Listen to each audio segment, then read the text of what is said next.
ये competency based question का बहुत ही ज्यादा इंपॉर्टेंट क्वेश्चन है। हमारा क्वेश्चन नंबर 6 जो है और 2025 का पूछा हुआ क्वेश्चन है, तो ये और भी ज्यादा इंपॉर्टेंट हो जाता है। और इसमें कॉन्सेप्ट भर भर के डाले हुए हैं। देखो, prove that the product of three consecutive positive numbers. Three consecutive positive numbers, positive number तो सबको पता है जो जीरो से आगे बड़ा होता है, और इंटीजर से तुम्हारा और कंजिक्यूटिव है, इज डिविजिबल बाई 6। 6 से क्या हो रहा है, डिविजिबल हो रहा है। ये तुमको प्रूव करना है। तो सबसे पहली बात तो ये समझो, जब भी हमें किसी नंबर को 6 से डिविजिबल प्रूव करना होता है, तो 6 के जो फैक्टर्स होते हैं ना, वो 2 और 3 होते हैं, जो कि को प्राइम है। समझ रहे हो? तो फंडामेंटल थ्योरम ऑफ अर्थमेटिक के हिसाब से अगर किसी नंबर का दो को प्राइम निकल रहा है, तो अगर वो दोनों नंबर से डिविजिबल होगा, तभी उस नंबर से भी हम डिविजिबल कह सकते हैं। कहने का मतलब क्या है, देखो, सॉल्यूशन। इफ ये लेट, इफ नहीं लेट करते हैं, लेट थ्री थ्री कंजिक्यूटिव, ये स्पेलिंग थोड़ा गड़बड़ हो गया, CUTIV, late three consecutive numbers भी किसी भी, तुम तीन कंजिक्यूटिव नंबर को कैसे बोल सकते हो? अगर मानो कि पहला वाला अगर n है, तो दूसरा क्या हो जाएगा, n+1, फिर अगला n+2 होगा। राइट, यही वो कंजिक्यूटिव, n, n+1 और फिर n+2, यही तीन कंजिक्यूटिव नंबर हुआ, है ना। अब ये तीन कंजिक्यूटिव नंबर का प्रोडक्ट जो है 6 से डिविजिबल है, हम यही दिखाना है। ठीक है, देखो,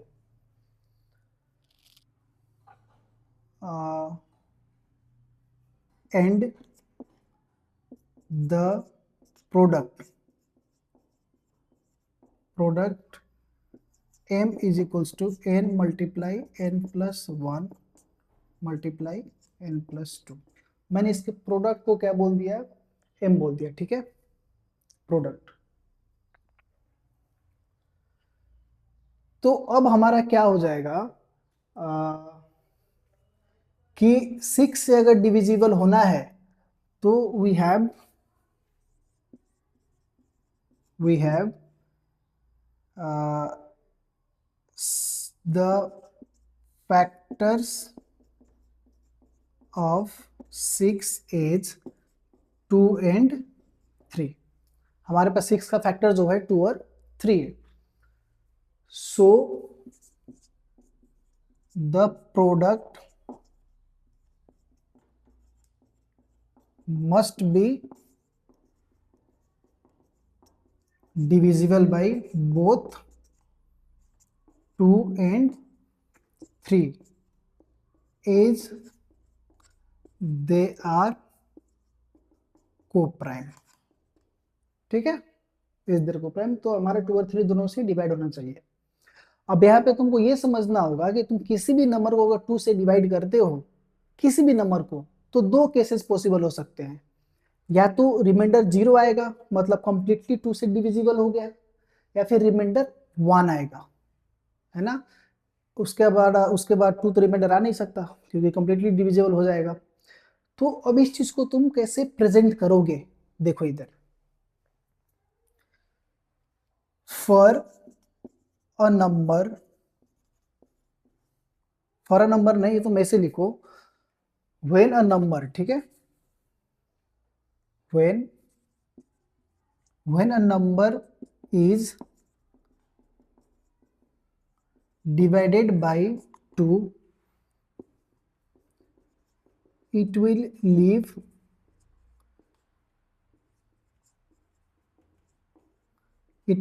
रिमाइंडर 0 और 1। रिमाइंडर या तो 0 हो सकता है या फिर 1 हो सकता है। अब इसी के लिए हम क्या बनाएंगे, केस 1 बनाएंगे, when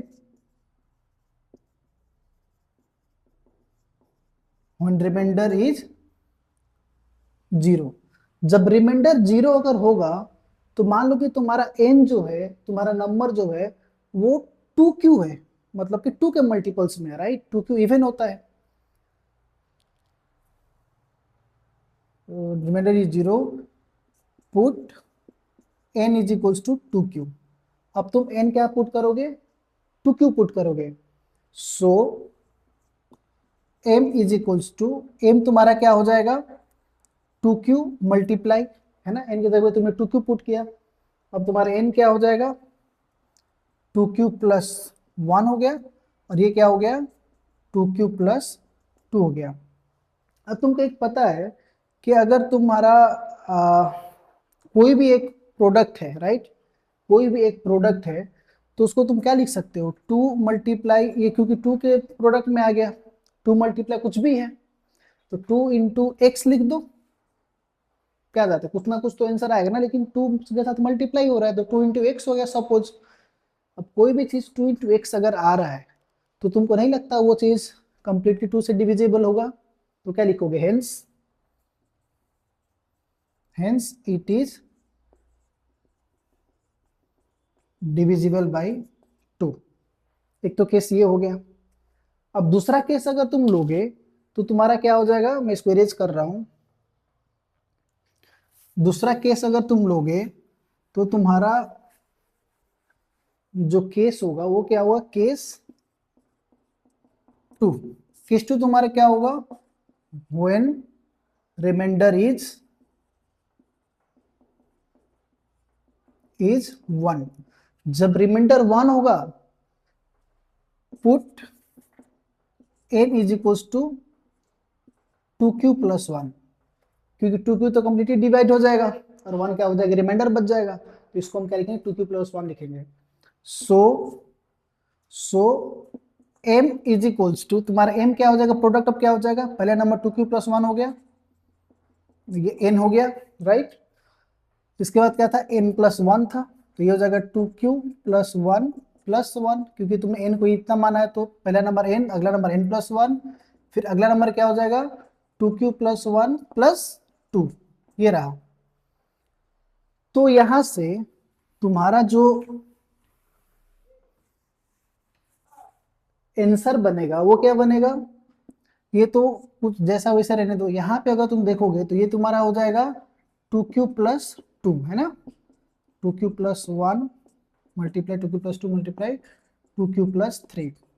अब यहां से ना तुम टू कॉमन निकाल सकते हो, राइट, यहाँ से तुम टू कॉमन निकाल सकते हो। तो यहाँ से अगर टू कॉमन निकालोगे तो क्या हो जाएगा, ये टू मल्टीप्लाई ये रहा टू क्यू प्लस वन, ये रहा तुम्हारा टू बाहर आ जाएगा तो क्यू प्लस वन मल्टीप्लाई ये तुम्हारा हो जाएगा टू क्यू प्लस थ्री। अब मुझे इससे कोई मतलब नहीं है कि ये क्या है या फिर यहाँ से क्या आने वाला है, मुझे फर्क ही नहीं पड़ता है। मुझे जो पता है वो क्या है कि ये टू है। अभी कोई भी एक नंबर होगा, डजेंट मैटर, वाई मान लो, तुमने इसको वाई मान लिया। अब ये तो टू से डिवाइड हो जाएगा क्योंकि टू के मल्टीपल्स में आ गया, तो इसको हम क्या लिख सकते हैं, hence it is divided by two. ठीक है, ये भी हो गया। तो जो हमारा टू का केस था, एक हमने टू क्यू लिया और दूसरा टू क्यू प्लस वन लिया, राइट, जो कि एक में रिमाइंडर जीरो हो रहा था, एक में रिमाइंडर वन हो रहा था, और दोनों ही केस में हमारा क्या हो जा रहा है, नंबर डिविजिबल हो जा रहा है। ठीक है, चलो अब हमें क्या चेक करना है, थ्री के लिए चेक करना है। आ जाओ। तो थ्री का डिवीजन चेक करने के लिए, थ्री का डिवीजन चेक करने के लिए एक चीज देखो, सिक्स का तो मैंने बोला था ना भाई, ये हमें टू और थ्री में चेक करना है, राइट। तो टू का तो हमने चेक कर लिया, when any number is divided by three. तुम किसी भी नंबर को थ्री से डिवाइड करोगे तो क्या क्या पॉसिबिलिटीज है,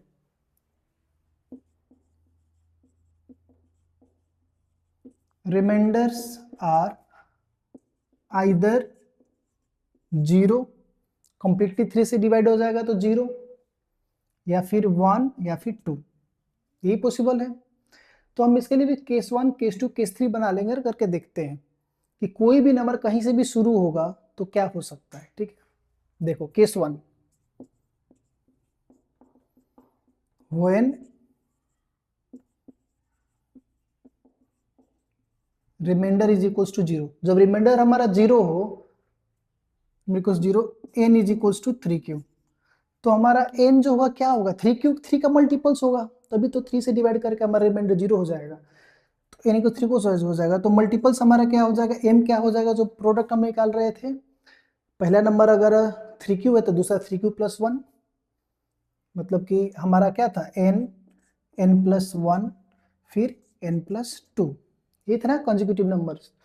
तो ये हो जाएगा 3q multiply 3q plus 1 multiply 3q plus 2, कोई समस्या नहीं। अब ये सभी चीजें कुछ ना कुछ होंगे, x मान लो तो ये 3 इंटू एक्स हो गया, कुछ भी हो सकता है भाई, या तुम x ऑलरेडी मान चुके हो तो इसको तुम a मान लो, इसका मल्टीप्लाई ये a है। मुद्दा यहाँ पे ये है कि ये 3 का मल्टीपल में आ रहा है, right, so this complete number will be divisible by 3, तो hence it is divisible by 3। ठीक है, अब तुम ये ले लो, अगर रिमाइंडर 1 रहा तो क्या हो सकता है वो भी देख लो। तो यहाँ पे मैं अब सभी चीजों को इरेज नहीं करूंगा, यहाँ पे मैंने क्या किया, रिमाइंडर को 1 कर दिया और ये केस 2 कर दिया। अब रिमाइंडर 1 होने के लिए तुम्हारा नंबर क्या होना चाहिए, 3q प्लस 1, 3q प्लस 1। अब बस इसी को लिखो इस फॉर्म में, तुम्हारा प्रोडक्ट क्या हो जाएगा, 3q प्लस 1 ये रहा हुआ, और फिर देखो n हमारा 3q प्लस 1 है ना, तो बस n की जगह पे इसको पुट करते जाएंगे, 3q plus 1 plus 1 multiply 3q plus 1 plus 2, ये देखो। अब यहां से तो कोई भी कॉमन आना पॉसिबल नहीं है, एक बार मैं अरेंज करके लिख देता हूं, ये और ये तुम्हारा 3q प्लस 2 और ये तुम्हारा 3q प्लस 3। देखो अब यहाँ से कॉमन नहीं आएगा, यहाँ से कॉमन नहीं आएगा, यहाँ से 3 कॉमन आ जा रहा है, बस हमारा बात बन गया ना, ये इंटू 3 क्या हो जाएगा, q प्लस 1, मतलब 3 तुम बाहर लोगे तो कुछ भी एक यहाँ से 3 बाहर आ जाएगा इधर, तो कुछ भी यहाँ पे नंबर बचेगा उसको तुम b मान लो। देखो ये भी 3 का मल्टीपल में आ गया, राइट, तो फिर तुम क्या कर सकते हो, hence it is divisible by 3, ये भी हो गया। अब एक तुम्हारा अगला केस क्या बच रहा है, तुम्हारा रिमाइंडर 2, तो जब तुम्हारा रिमाइंडर 2 करोगे तो मानोगे कि तुम्हारा केस 3 है। समझना बहुत इजी है, बस ये वीडियो थोड़ा सा लंबा हो गया क्योंकि मैं हर एक केस को समझा समझा कर ले रहा हूं। ठीक है, देखो तो तुम्हारा जो प्रोडक्ट है वो क्या हो जाएगा, n तुम्हारा 3q प्लस 2 हो गया, n plus 1, 3q plus 2 plus 1, दूसरा तुम्हारा 3q प्लस 2 प्लस 2, ये तुम्हारा 3q प्लस 2 हो गया, ये तुम्हारा 3q प्लस 3 हो गया, ये तुम्हारा 3q प्लस 4 हो गया। तो यहाँ से कॉमन आएगा नहीं, यहाँ से 3 कॉमन आ जाएगा, q प्लस 1। अब देखो कुछ भी 3 मल्टीप्लाई c मान लो जो आएगा, इससे हमारा क्या पता चलता है कि ये भी 3 के मल्टीपल्स में आ रहा है, राइट, तो hence it is also divisible by 3। देखो 2 का सारे पॉसिबल केसेस ले लिया, 3 का सारे पॉसिबल केसेस ले लिया, और ये देखा कि 2 तुम कुछ भी कहीं से भी स्टार्ट करो, या तो तुम रिमाइंडर 1 आने मतलब जो 2 से डिवाइड नहीं हो रहा है वहां से स्टार्ट करो। जैसे कि मानो तुम अगर एग्जांपल लेते हो, मैं 3 से स्टार्ट करूंगा, तो इसमें 2 का रिमाइंडर 1 आ रहा है, ठीक है, हमने केस 2 लिया था इसके लिए, तो 3 ले लो, तो अगला क्या हो जाएगा, 4 हो जाएगा, फिर 5 हो जाएगा। अब तुम इसको जब मल्टीप्लाई करोगे तो ये तो यार 2 से डिवाइड हो जाएगा ना, तो पूरा नंबर 2 से डिवाइड हो गया, खत्म।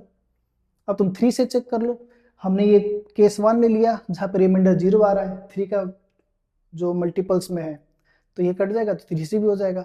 तुम 5 से स्टार्ट कर लो, ये 3 का मल्टीपल नहीं है, इसमें रिमाइंडर क्या आएगा, 2 आएगा, ये वाला केस। तो 5, लेकिन अगला नंबर क्या हो जाएगा, 6, अगला नंबर 7। देखो फिर ये हो गया डिविजिबल 3 से। मतलब तुम कोई भी अगर नंबर लोगे, 3 कंसेक्यूटिव नंबर्स लोगे, तो वो 2 से भी डिवाइड हो रहा है और 3 से भी डिवाइड हो रहा है। इसीलिए हम क्या कहते हैं, इसको मैं एक बार कंक्लूजन लिख देता हूं। देखो conclusion,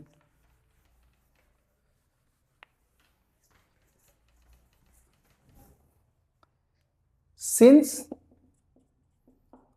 the product of any 3 consecutive positive integers is, not are, is divisible by both 2 and 3, दोनों से डिवाइड हो रहा है, अभी प्रूव किया। Hence it will be divisible by 6। इस तरीके से ही तुम एग्जाम में लिखना, बिल्कुल जिस तरीके से मैंने सारे केसेस को लिया है उसी तरीके से लेकर करोगे तो तुम्हारा ये क्वेश्चन जो है बहुत इजीली बन जाएगा। ठीक है, और इस टाइप के बहुत सारे क्वेश्चंस हो सकते हैं, ये अप्रोच तुम रखना। अब लेते हैं हमारा क्वेश्चन नंबर 7।